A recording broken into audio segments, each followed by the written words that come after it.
Sir ನಮಸ್ತೆ. ಕರ್ನಾಟಕ ರಾಜ್ಯ ಪೌರ ನೀರು ಸರಬರಾಜು ನೌಕರ ಮಹಾಸಂಘ ತುಮಕೂರು. ತಾವೆಲ್ಲ ಹಿರಿಯರು ತಾವೆಲ್ಲ ಒಂದು ಪ್ರತಿಭಟನೆ ಮಾಡೋದಕ್ಕೆ ಅಂತ ಬಂದಿದ್ದೀರಾ. ನಮ್ಮ ಸಮಸ್ಯೆ ನೋವು ಅಳಲು ಮಾನ್ಯ ಮುಖ್ಯಮಂತ್ರಿಗಳು ಸಿದ್ದರಾಮಯ್ಯ ಅವರಿಗೆ ಮತ್ತೆ ಉಪಮುಖ್ಯಮಂತ್ರಿಗಳು ಡಿ.ಕೆ. ಶಿವಕುಮಾರ್ ಅವರಿಗೆ ಸಂಬಂಧಪಟ್ಟ ಇಲಾಖೆ ಅಧಿಕಾರಿಗಳು ನಮ್ಮ ನೋವುಗಳು ಹೇಳಿ ಸರ್. ನಿಮ್ಮ ಹೆಸರು? ನಾನು ಕರ್ನಾಟಕ ರಾಜ್ಯ ಪೌರ ನೀರು ಸರಬರಾಜು ನೌಕರರ ಪ್ರಧಾನ ಕಾರ್ಯದರ್ಶಿ ನವೀನಾಕ್ಷ್ ಮಾತಾಡೋದು. ಮೊದಲನೇದಾಗಿ ನಾವು 10 ವರ್ಷ ಸಂಬಂಧಿತ ತಳಮಾರಿ ಸಂಘಕ್ಕೆ ಸಪೋರ್ಟ್ ಅನ್ನು ಮಾಡ್ತಿದ್ದೇವೆ. ಅವರ ಈ ಮುಷ್ಕರಕ್ಕೆ ನಮ್ಮ ಸಂಪೂರ್ಣ ಬೆಂಬಲ ಉಂಟು. ಹಾಗೆ ನಾವು ಸಾಧಾರಣ ಕರ್ನಾಟಕ ರಾಜ್ಯಾದ್ಯಂತ 30-35 ವರ್ಷದಿಂದ ನೀರು ಸರಬರಾಜು ಸೇವೆ ಮಾಡ್ತಾ ಇದ್ದೇವೆ. ನಾವು ದಿನಗೂಲಿ ಗುತ್ತಿಗೆ ಎಲ್ಲ ಇತ್ತು.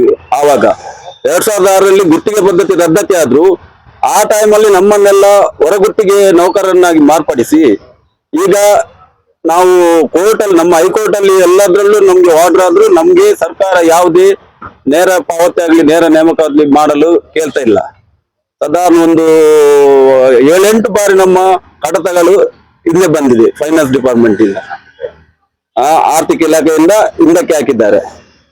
ನಮ್ಗೆ ಇದು ಈಗ ಸಿಗುತ್ತಿರೋ ಸಂಬಳದಲ್ಲಿ ದುಡಿಲಿಕ್ಕೆ ಆಗಲ್ಲ, ಬೇರೆ ಕೆಲಸ ಮಾಡ್ಲಿಕ್ಕೆ ನಮ್ಗೆ ಆಗಲ್ಲ. ಸಾಧಾರಣ ಎಲ್ಲರೂ 20-25-30 ವರ್ಷದಿಂದ ದುಡಿತಾ ಇದ್ದೇವೆ. ಇದು ನಮ್ಮ ಕುಟುಂಬಕ್ಕೆ ಜೀವನಾಧಾರವಾದ ಕೆಲಸ.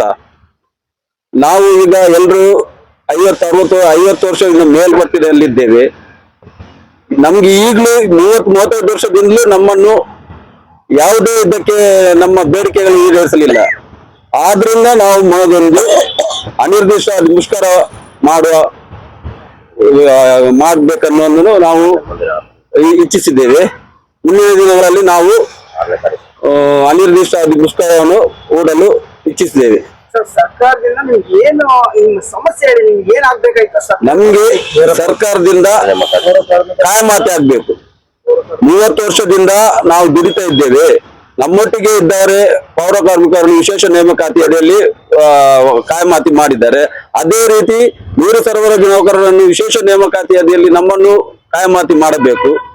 ಅದರ ಕಾಯಮಾತಿ ಆಗುವವರೆಗೆ, ಪ್ರೊಸೀಜರ್ ಆಗುವವರೆಗೆ ನಮಗೆ ನೇರ ಪಾವತಿಯನ್ನು ಮಾಡಬೇಕು.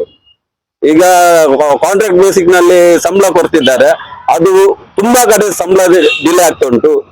ಅವನು 15-20-25 ತಾರೀಕಿಗೆ ಸಂಬಳ ಆಗ್ತಿದ್ದಾನೆ. ನಮ್ಗೆ ಜೀವನ ನಿರ್ವಹಣೆ ಮಾಡ್ಲಿಕ್ಕೆ ತುಂಬಾ ಕಷ್ಟ ಆಗ್ತಾ ಉಂಟು. ನೀರು ಸರಬರಾಜು ಅಂದ್ರೆ ಎಷ್ಟು ಗಂಟೆಗೆ ನಾವು ಫೋನ್ ಮಾಡಿ ಹೇಳಿದ್ರು ಆವಾಗ ನಾವು ಕೊಂಡೋಗಿ ನೀರು ಬಿಡ್ಬೇಕು. ಇಡೀ ರಾಜ್ಯಾದ್ಯಂತ ನಾವು ಒಂದು ಜಿಲ್ಲೆ ಅಲ್ಲ, ನಾವು ಮಂಗಳೂರಿನಲ್ಲಿ ಇರೋದು. ಹಾಗೆ ಪ್ರತಿಯೊಂದು ಜಿಲ್ಲೆಯಲ್ಲೂ ಈ ರೀತಿ ನಾವು ಕೆಲಸ ಮಾಡ್ತಿರುವಾಗ ಕೊರೋನಾ ಟೈಮಲ್ಲೂ ನಾವು ದುಡಿದಿದ್ದೇವೆ. ನಮ್ಮನ್ನು ಸರ್ಕಾರ ಪರಿಗಣಿಸಲಿಲ್ಲ. ನಮ್ಮಲ್ಲಿ ಎಷ್ಟೋ ಜನ ಕೊರೋನಾ ಬಂದು ತೀರ್ಕೊಂಡ್ರು ನಮ್ಗೆ ಏನು ಇದು ಸವಲತ್ತುಗಳು ಸಿಗ್ಲಿಲ್ಲ. ಆದ್ರೂ ನಾವು ಜನರಿಗೆ ಏನು ತೊಂದರೆ ಆಗ್ಬಾರ್ದು ಅಂತ ಹೇಳಿ ನೀರು ಸರಬರಾಜು ಸೇವೆಯನ್ನು ಮಾಡ್ತಾ ಬಂದಿದ್ದೇವೆ. ಈಗಲೂ ಮಾಡ್ತೇನೆ ಅಂತ ಹೇಳಿ ನಮ್ಮನ್ನು ಈಗಲೂ ನಮ್ಮ ಕಡತವನ್ನು ಆ ಕಡೆಯಿಂದ ಈ ಕಡೆಗೆ, ಈ ಕಡೆಯಿಂದ ಆ ಕಡೆಗೆ ಕಲಿಸ್ತಿದ್ದಾರೆ ಹೊರತು ಯಾರು ನಮ್ಮ ಬಗ್ಗೆ ಇದು ತಗೋತಾ ಇಲ್ಲ. ಅದಕ್ಕೋಸ್ಕರ ನಮಗೆ ಕಾಯಮಾತಿ ಮಾಡ್ಬೇಕು. ಕಾಯಮಾತಿ ಆಗುವವರೆಗೆ ನೇರ ಪಾವತಿ ಮಾಡ್ಬೇಕಂತ ನಮ್ಮ ಬೇಡಿಕೆ. ಸರ್, ಈಗ ಟೋಟಲ್ ನಂಬರ್ ಆಫ್ ನೀವು ನೌಕರರು ಎಷ್ಟು ಜನ ಇದ್ದೀರಾ? ನಾವು ಕರ್ನಾಟಕ ರಾಜ್ಯದಂತ ಸುಮಾರು 6,000 ನೌಕರರಿದ್ದೇವೆ. ಅವರೆಲ್ಲ ನಿಮ್ಗೆ ಫುಲ್ ಎಲ್ಲರೂ ಬೆಂಬಲ ಇದ್ದೇವೆ. ಇದು ಕರ್ನಾಟಕ ರಾಜ್ಯ ನೀರು ಸರಬರಾಜು ನೌಕರರೆಲ್ಲರೂ ಒಟ್ಟಿಗೆ ಆಗಿ ಮುಷ್ಕರವನ್ನು ಮಾಡ್ತಾ ಇದ್ದೇವೆ. ಸರ್, ಈಗ ಪ್ರತಿ ತಿಂಗಳು ನಿಮಗೆ ಸ್ಯಾಲರಿ ಎಷ್ಟು ಬರುತ್ತೆ?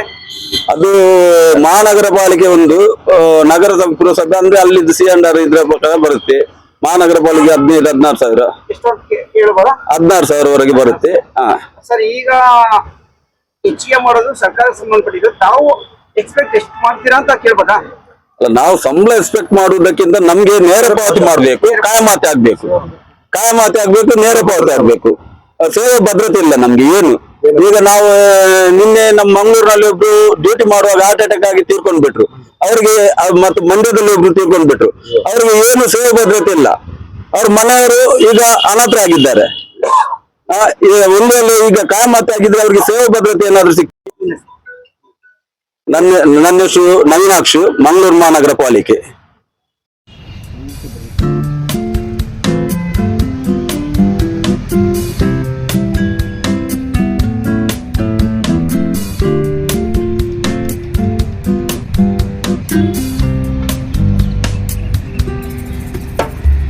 Thank you.